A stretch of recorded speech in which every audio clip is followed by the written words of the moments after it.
This episode of Hero Club is supported by our good friends over at Mage Hand Press. Check them out at magehandpress.com and be sure to buy their masterpiece supplement for Dungeons & Dragons in space, Dark Matter. Use the promo code RIFTRATS, all one word, for 15% off. If you like Hero Club, remember to rate and review on your preferred platform and tell your friends. Thanks for listening.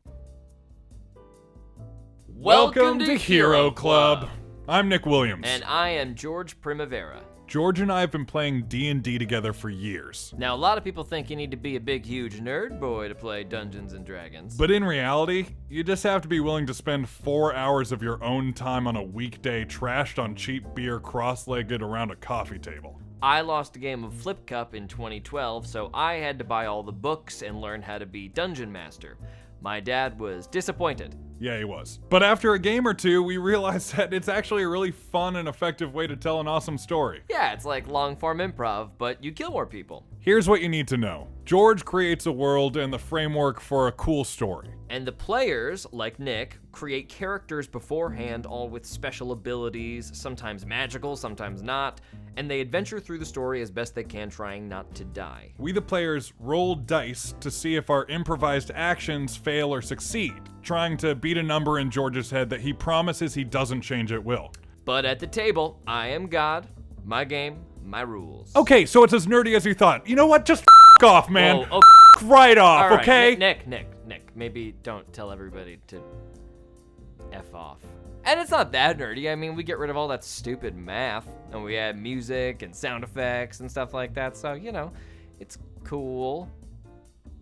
Anyway, these stories do follow a linear plot, so if you want to know what's going on, start at the beginning of any season you like and have fun with it. Without further ado, welcome to Hero Club! Yeah!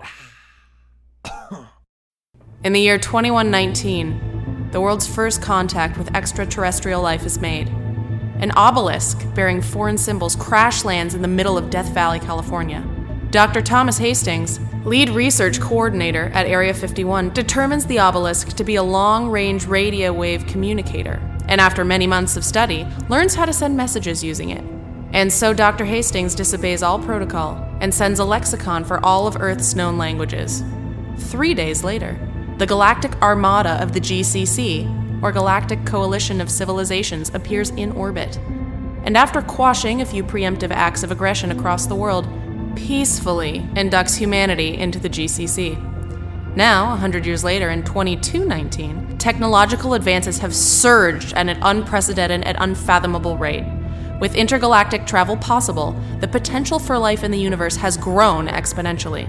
But just as one's trash is another's treasure, one's paradise is another's nightmare. Things are always more complicated than they seem. wind blows across an abandoned dusty field in the Midwest United States. As tumbleweeds crash across a crumbling pavement highway, we begin to hear a loud, high-pitched engine approach from far off. And then, a shabby transport ship screams by, hovering a few feet off the ground, a few small land cruisers bringing up the rear. After traveling a few miles at high speed, the grungy convoy decelerates and comes to rest outside of a crumbling farm building. Out of the transport steps a slender man smoking on a 12-inch-long electronic cigarette, followed by a scaly-skinned off-worlder, peering around the landscape through thick red goggles. The slender man checks a screen on one of his wrist bracers and looks to his compatriot. This is it. Tell him to get the trunk.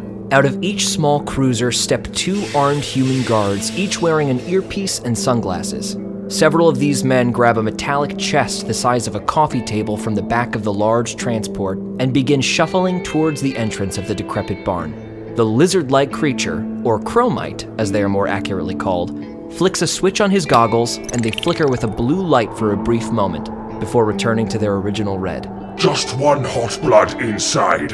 Looks like our eccentric billionaire came along after all. I'll believe that when the credit transfer goes through. He gestures to the gathering of 16 men, 4 of whom are carrying the large case, and pushes in the massive wooden doors. The echoing creak is deafening for a moment, and then there is silence. as the squad moves in, positioning themselves in the center of the vast empty room. Miss Oleander Tate, we've got your shipment. Now's the part where either we get paid or things get a whole lot more disintegrating around here. Your call. Oh, but I thought there were supposed to be no weapons. Did you change your mind? We did. Luxury we can afford being the ones with our hands on the goods. Alright, so we're both liars. Might as well be on the same page. Mr. What'd you say your name was? Didn't. Alright, Mr. Didn't. The lilting voice echoes within the barn, but nobody has stepped out to claim it. Listen, miss. I resent the term liar. I prefer the term mind changer. And right now, my mind is set on not sending this barn up in flames. But I am a mind changer, so why don't you help give me a reason not to change my mind? Lassiter, we are on a schedule. Hurry this along. Okay, keep your scales on now. Listen, Miss Tate, I'm giving you to the count of 3, and then I'm gonna walk out those doors, and my boys are gonna light up this barn. The eccentric billionaire begins to walk down the stairs. You can tell that she's tall, about 5'11" or so, wearing an incredibly outlandish kimono for no apparent reason. Well, open it up, let me see. The man whistles after taking a large puff from his electronic cigarette, blows a thick cloud of white smoke into the room, and nods his head. 4 of the guards holster their short submachine guns, move over to the case, and simultaneously unlock 4 latches. With a blast of steam, the lid swings open, revealing neatly packaged yellow boxes within. 80 Plexian protein cubes, as ordered. Count them if you want.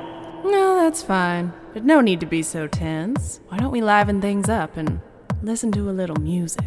The woman lifts up her right sleeve and presses a button in the center of her wrist.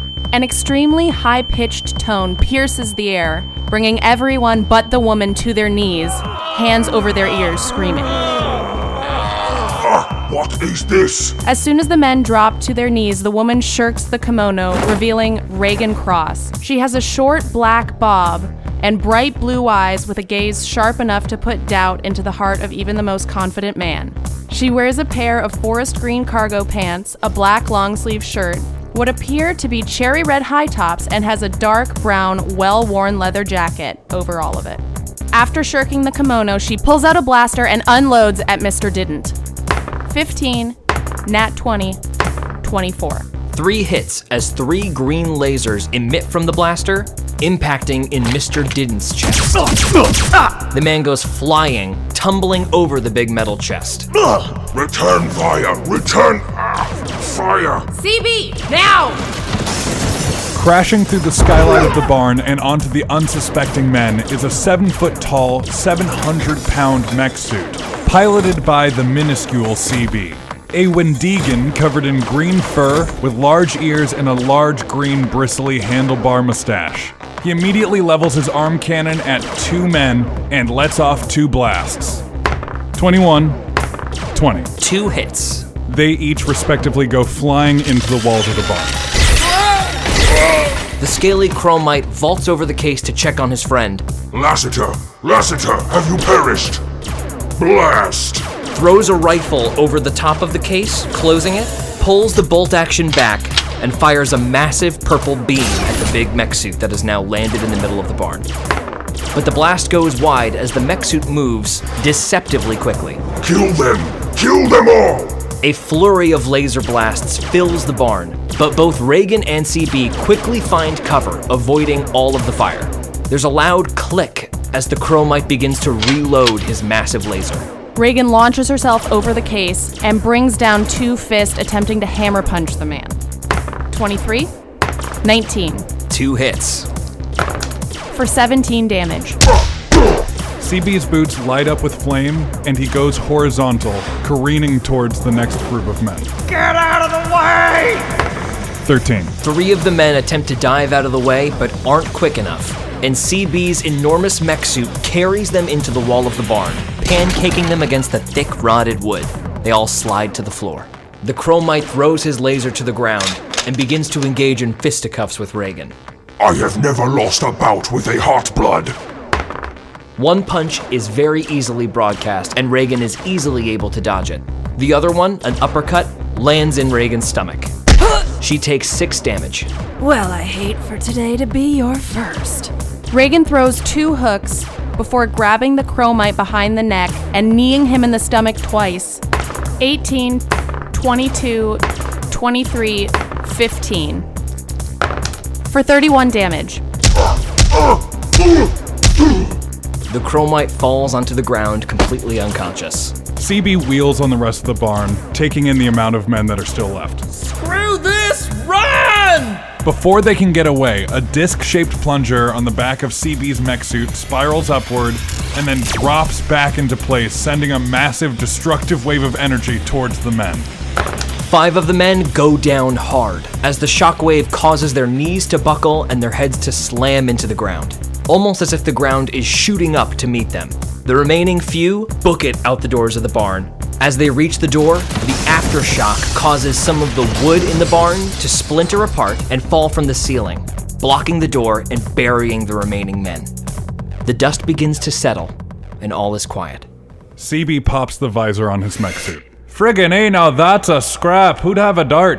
I'd go for a dart. CB pops the snap on his coverall's chest pocket, pulls out a pack of cigarettes, and lights one. CB, you know that's so bad for you. Yeah, sure, but I can't quit 'em, so here we are. All right, we'll talk about this later. Let's get these onto the ship. And Raegan looks down at her wrist again before pressing the button. Whew, they come in handy, but I hate wearing these things. And she pulls 2 earplugs out of her ears. CB stomps over and easily picks up the crate full of protein cubes. This is a heck of a score here. I mean, we got enough protein cubes here to feed us for 20 years or so, if we don't sell them first. Not paying the guy also helps. CB flips his visor down. Wallace, can you bring the ship around? Right away, CB. The little voice broadcasts over CB and Raegan's comm system, and after a moment or two, you hear a ship approaching and eventually land outside the barn. CB and Raegan, making their way to the exit, are met with the emissary. Approximately 90 feet long with trapezoidal wings on either side, the landing gear deploys, the ship settles into the dust, and a plank extends from the rear, a door opening, revealing a small storage hangar. CB lazily trudges over to the ship and walks inside.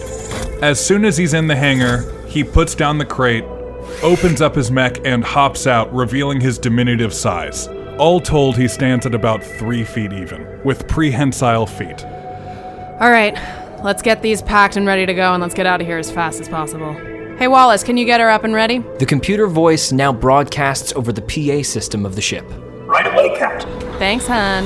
CB continues smoking a cigarette and slides down a little chute into the engine room of the ship to do his job as the ship's mechanic. Raegan opens up a trap door, revealing a hidey hole within, and begins to place the protein cubes inside. After all the protein cubes have been put away, Wallace, the ship's computer, finishes his preparations for launch and waits for Raegan to take her place in the cockpit. Raegan walks up with an air of comfortability, takes off her leather jacket and places it on the back of her chair before seating herself. Welcome back, Captain. How did your meeting go? I trust everything went according to plan? The usual, Wallace. The usual. Raegan, can you please make a perception check? 11. CB, can you make a perception check? 12. CB, very faintly, you can hear a beeping sound coming from upstairs. It's very faint and very high-pitched. CB easily climbs up a rope rigging system that he's built in his engine room to a PA hanging from the ceiling and clicks it on. Ray, you getting that beeping noise up there? Raegan, quizzically, looks up towards the top of the ship. Raegan doesn't see anything, but after concentrating for a moment, she does hear a faint beeping sound coming back from the cargo hold. Oh, crap. CB, it's coming from the cargo. I'm going back there. CB scampers up a ladder also into the cargo hold to look for the source of the sound. Both of you make a perception check. 7.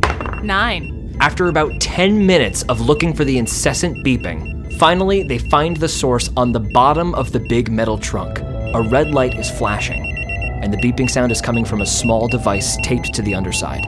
Oh, we gotta get better about scanning these things before we bring them on board. Wallace, open the cargo hold. I am unable to perform the requested function. Can you please open the cargo hold? I am unable to perform the requested function. There are several loud zooming sounds above Raegan and CB's head, outside of the emissary. My operating systems have been frozen. Oh, that's not good. A megaphone crackles to life outside of the ship. Raegan Cross, this is Commissioner Thelonious Flynn of the GCC Disciplinary Division. Your craft has been immobilized for reasons pertaining to Code 734B Clause 2, Acquisition and Transportation of Stolen Goods. You will be brought to ground. Please step away from the cockpit, disarm yourself, and await boarding. Raegan looks at CB. They still use megaphones? Well, we are in Kansas. CP, I believe the word you are trying to say is Kansas. The correct pronunciation of Kansas is Kansas. The emissary's doors open, revealing scores of troops with their weapons pointed at the entrance. CB looks up at Ray to see how she's gonna play it. Raegan slowly lifts her hands into the air. Morning, fellas. Hours later, Raegan and CB sit alone in a cold cement holding cell with a one-way mirror opposite. They are each chained to a metal table with a pair of thick handcuffs. The door opens, and the sounds of a bustling office can be heard until the door shuts once more, leaving a seedy man checking a clipboard, staring at the two of them. He approaches the table, lays out a couple pieces of paper for both of them. Your confession. All we'll need is a signature. Raegan reads it. The document outlines crimes pertaining to the ones that were truly committed, as well as a laundry list of crimes from Raegan's past. It would appear the GCC has been tracking your movements. Oh, I'm only signing for the one today. I don't know what any of these other ones are. This is not a negotiation. Honey, everything's a negotiation. What's that paper say, Ray? Well, it's ridiculous, CB. They have this complete falsification of all of these crimes that they're trying to pin on you and I. Oh, get right out of town there. Come on, figure it out, guy. And what is your name? Well, my friends call me CB, but that's not you, bud. You ain't no friend of mine, so you can call me by my official title, which is Cheeseburgers, and don't you forget it. Your name is Cheeseburgers? Friggin' A right. Get with the program, Super Chief. You realize I could have your sentence extended for insubordination? What is your name? Bud, I'm a Wendigan, and Wendigans are named after things that they respect. So your parents respect cheeseburgers and so named you Cheeseburgers? Oh no, I never knew my parents. I named myself. So you named yourself Cheeseburgers? Look at you, big shoots. You got it in two. Good for you, bud. What? This is ridiculous. As is this list. I will not be spoken to like this in my own... What's that? The man suddenly looks down, holding his hand to his ear, his other hand up in a wait a second gesture. Huh? Well, he's here. Of course I'll give him the room. Yes, whatever he'd like. The man leaves as quickly as he came, and as he opens the door, salutes before heading out of the room to an unseen figure. General, in steps an immaculately dressed military man, about 6 feet tall, surprisingly muscular for his age, which is betrayed by hard lines across his face and a bright gray, slicked-back head of hair. A vast array of badges adorns his chest, and his cap is pulled tightly down atop his head. Hello, Ray. It's been a while. I wish we were meeting under happier circumstances. That's nice. Have you started balding yet? Well, there's that famous wit your mother instilled in you.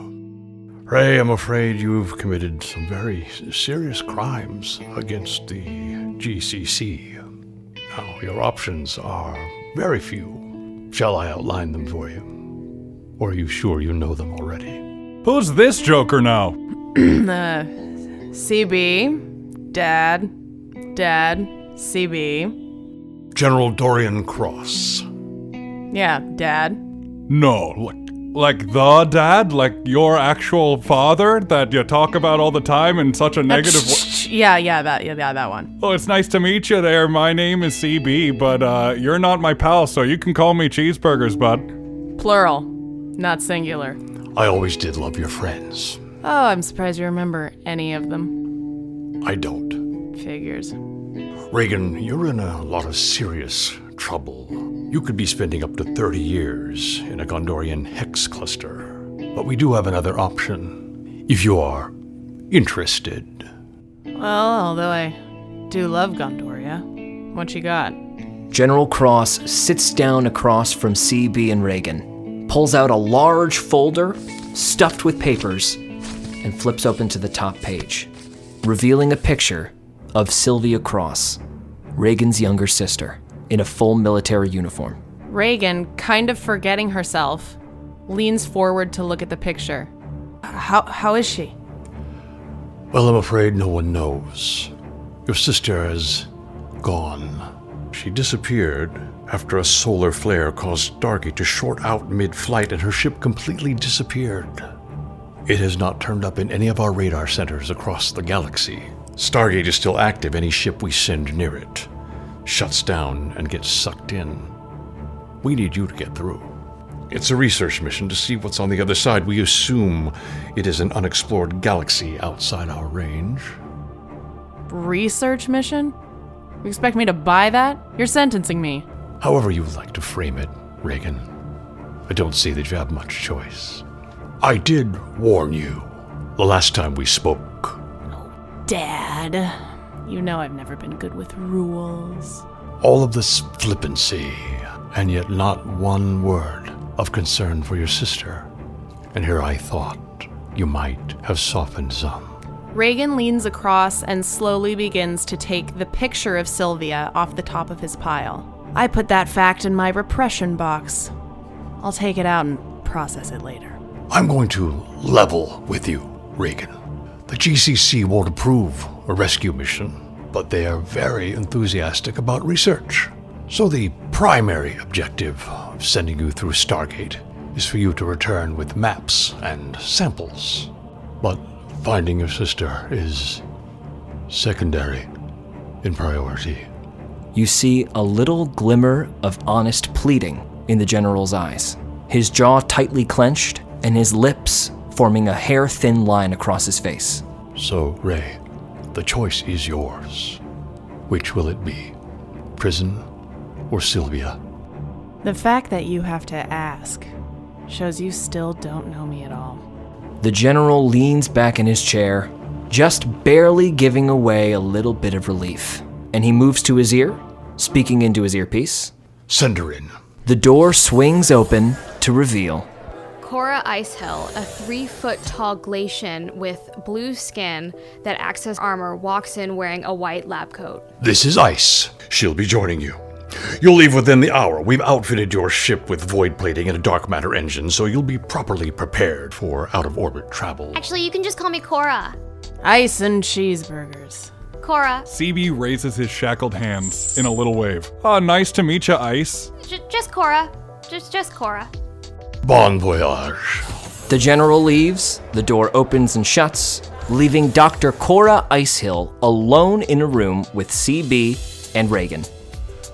Okay, so wait, I guess I'm just a little confused here. Did that Mr. Raegan's dad just say that he was gonna let us go in our own ship?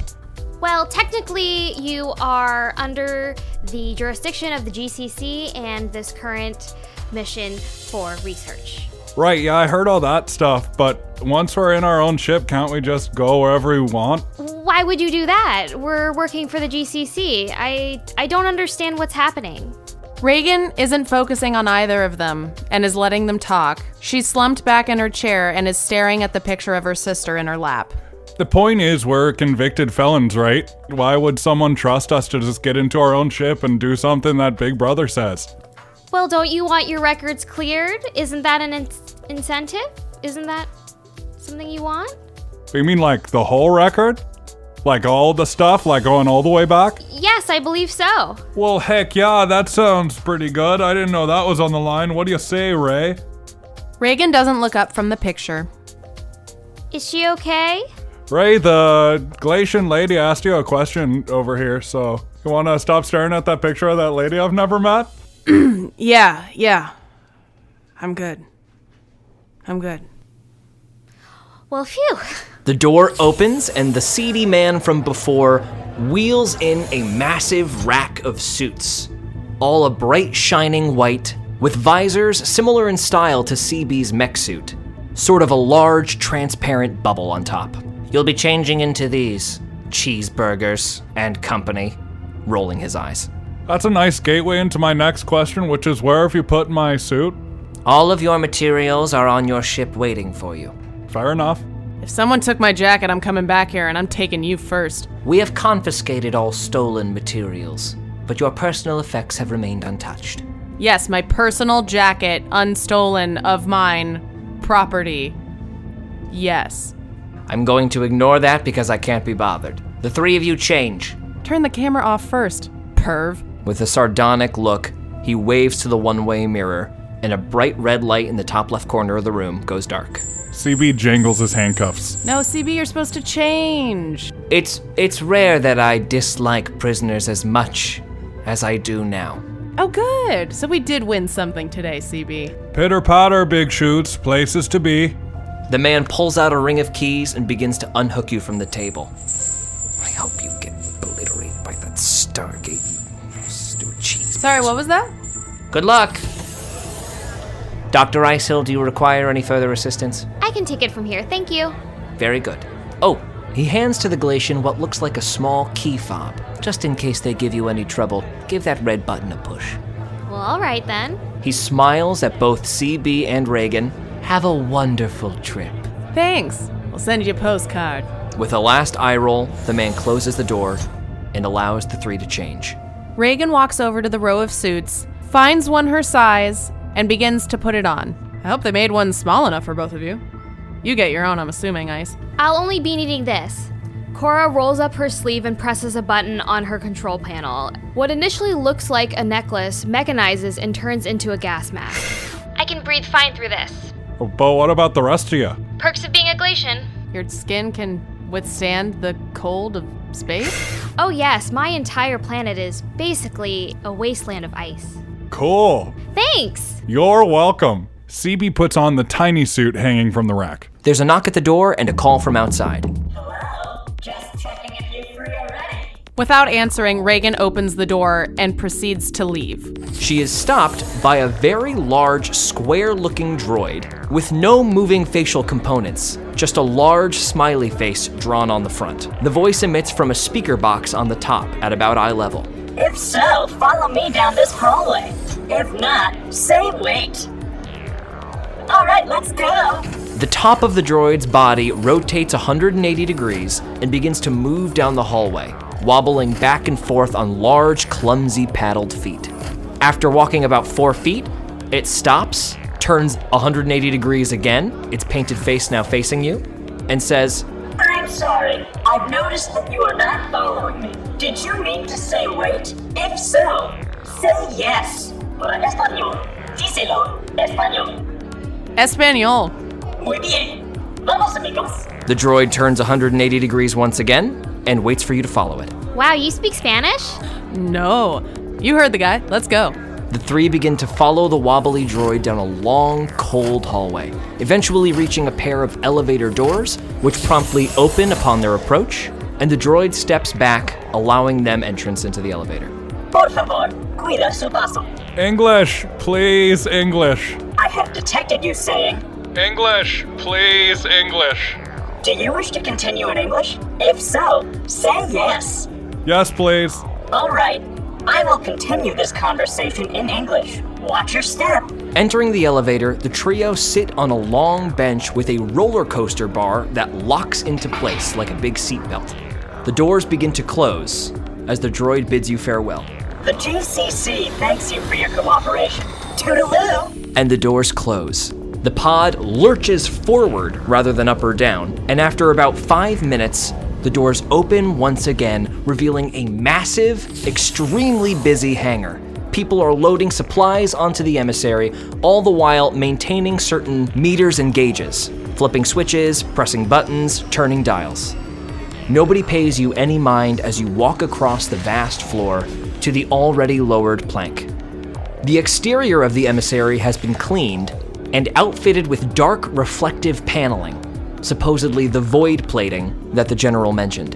CB, when you move down into the engine room to see what's going on, you see the entire maze of pipes and valves, which you previously hastily repaired, have been outfitted with all new accoutrement, including advanced gauges, clean steel piping, and brand new sets of tools.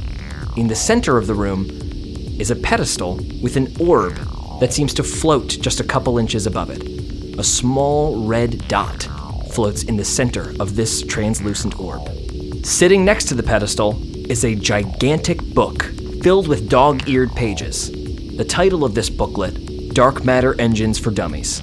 Oh, just what I needed. CB grabs the book and then instead of reading it, places it on the step stool and uses it to get at eye level with the dark matter engine.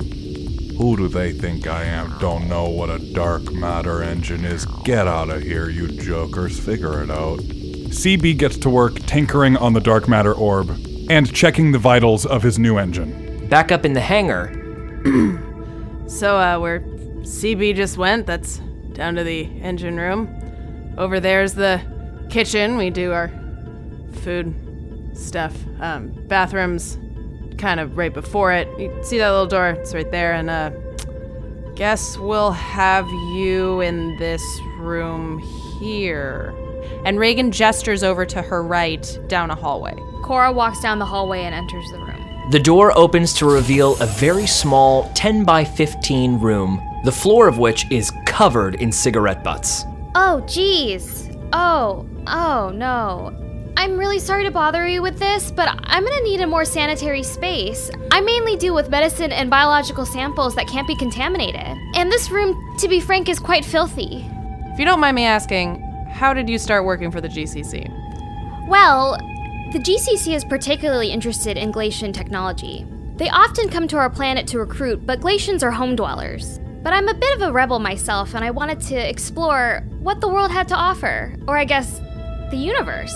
So I decided to join the GCC when they came by last year. Fun fact, I'm one of 4 Glacians currently serving the GCC now. Raegan looks down and kind of smirks to herself.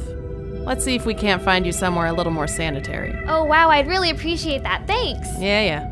Raegan leads her slightly further down the hall to a considerably larger room. You know, ships like these technically come with a med bay, but we've never used it. So you feel free to use this one. This should be to your liking. Cora's eyes light up. This'll be perfect. Yeah, I'm sure your people have outfitted it with the newest needles and stuff, so that's good. The door opens to the medbay, and the GCC has indeed upgraded the space exactly to Cora's specifications. Oh, this is so exciting. Sorry, I can't handle myself sometimes. This stuff just is so new and exciting, and don't you love it? So much. I'll give you a moment to familiarize yourself with the drawers and what's in them, and if you need me, I'll be in the cockpit. Hello, new occupant. I am this ship's working and living autonomous companion entity, more simply known by the acronym Wallace. My function is to ease life aboard the ship. What would you like me to call you? You can call me Cora. I will, Cora. Captain, I have an incoming transmission from GCC headquarters. Proceed. The PA system crackles, and you hear the General's voice over the intercom. Liftoff will be in 5 minutes. Ready yourselves, and Raegan, give my love to your sister. As the PA system goes silent, the emissary lurches forward, though no one has touched any kind of accelerator. The ship is traveling along a conveyor belt-like track that pushes the ship to the entrance of the hangar. It's night now, and the sky is alight with stars and satellites. The emissary begins to tip upward, pointing the ship's nose towards the sky as the track lifts at a 70-degree angle. The PA system crackles once again, and you recognize that seedy man's voice from earlier. Please be careful about accelerating too quickly with the dark matter engine. I would prefer our floors not be burned to a crisp. Yeah, we know how to use a dark matter engine. Please don't call this number again, okay? Just get to your positions. CB quickly goes about flipping through the engine room to ensure that the dark matter engine scorches their floors. Raegan goes into the cockpit, sits down, and straps herself in, getting ready for takeoff, before pulling down the PA system and saying, "All right, is everyone ready? CB, ice." In the medbay, Cora straps herself into the lone chair in the center of the room. Ready! Oh yeah, everybody buckle up. This is gonna be a heck of a takeoff. Nice and crispy. And Raegan reaches out to a handle on her right and quickly pulls it toward her, the engine taking off at full force. The burners destroy the floor of the hangar, even splintering some of the cement. The PA system crackles, though the massive explosion is actually causing interference with the system. No, I'm not doing that. I told you, you're ruining everything. You stupid sons of... And the emissary launches into the night sky. The ship rattles fiercely as it rockets upward at a 90-degree angle. Up, up, up, until the clouds are far below and the stars almost seem more within reach. As the ship begins to exit the atmosphere, the noise calms. The usually translucent windshield transitions to a slightly colder blue, and a holographic heads-up display begins to label things in front of you. Various satellites owned by different companies, different stars and constellations, and certain popular pathways traveled through space. But as you move forward, past the suggested paths, one label begins to stick out from all the rest. The text reads, Stargate 1. As you approach closer, there are little dings and rustles on your windshield as debris scrapes past. More and more of it as you get closer and closer. One particularly large chunk, which Raegan swerves a bit to avoid, comes up labeled Afterburner. In other words, a large piece of a ship previously destroyed. The Stargate grows closer and closer, and a bright green glowing light from the center of it begins to bathe the cockpit with an ethereal glow. The exterior of the circular floating gate is rotating, and upon closer inspection, part of it seems to have been blasted away, perhaps because of the solar flare the General mentioned. Green dust begins to collect on the windshield like pollen, and as Raegan eases the thrusters, she notices that the emissary is being carried forward, towards the Stargate. This is something, guys. If either of you want to come up and see this and get a front row seat, now's the time. Cora unbuckles her seatbelt and leaves the medbay for the cockpit. She gazes in awe at what she sees. Cora, can you make a technology check? 17. Cora, you notice something strange about the Stargate right away. Whoa, that's strange. Usually it's blue. Cheeseburger scurries up a ladder from the engine room into the back right corner of the cockpit and gazes out at the Stargate. Make a technology check. 25. Aren't these things usually blue, and don't they usually rotate counterclockwise? They do. That's odd, right? And there have been no other documentations of something like this, right? Not that I'm aware of. Yeah, me neither. Nothing I've read about. Captain, we are approaching a potential hazard. Would you like me to chart an alternate course? No, Wallace, we're going straight in that thing. My programming requires me to inform you that that is unwise and could lead to serious injury or death. Yeah, well, it was either this or 30 years in prison, so thank you, Wally. Noted. You're welcome, Captain. Everyone buckled? I am now. Cora gets into the back seat and buckles up. Ready? Here we go. And Raegan tentatively begins to pull the lever forward towards herself once again. And with a last push of the thrusters, the emissary is engulfed in green, and the chaotic, disorienting light show that ensues causes all three to almost involuntarily close their eyes, desperately bracing their stomachs. No, oh my god, no, I don't like it, And the emissary emerges into dark, unfamiliar space. There's a dull roar behind you, from where you've been unceremoniously spit out into the void. Turning around does not reveal a Stargate, but rather a tear in space itself. A skinny, jagged, lightning bolt-shaped line, through which the green swirling vortex can be seen raging. In front of you, several light years away, is a tiny red speck. However, the celestial body is too far away to determine exactly what it is with the naked eye. The HUD activates, the red speck is highlighted, an empty text box appears with a loading symbol, and finally, an error message. Captain, there is an unidentified celestial body ahead. Well, don't see anything else around. Just before Raegan is able to hit the gas, there are several flashes of light, and suddenly, directly in front of the emissary, at least 40 small ships have instantly surrounded our heroes. All of the ships are completely unfamiliar in design, and in fact counterintuitive to how any ship would be designed on Earth, or by the GCC in general. Captain, you are being hailed by one of the approaching ships. All right. The HUD goes dark, and a video screen expands across the length of it. And in front of you is a massively fat, bulbous-eyed, amphibian-looking alien, and it speaks in a completely unrecognizable tone.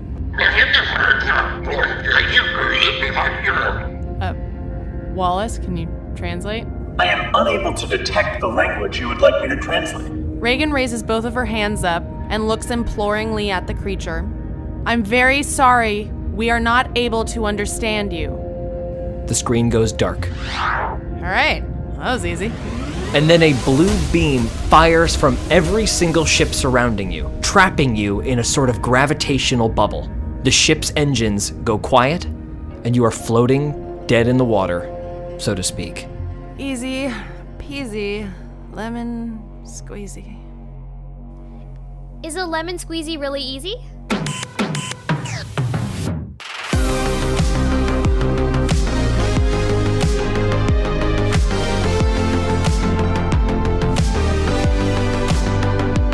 This has been a Hero Club production, produced by Nick Williams and George Primavera, with associate producers Marty Abbey Schneider and Dylan McCullum. Voice acting by George Primavera, Nick Williams, Hannah Fagerbaki, Jasmine Xiang, Marty Abbey Schneider, and Chuck McCullum. Theme song written and performed by Zach Carlson.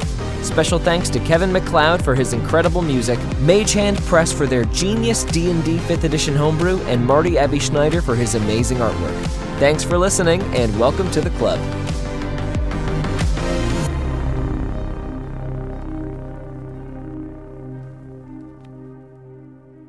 Cross sighs, scratches his haircut, which is as high and tight as his ass, and leaves. Okay.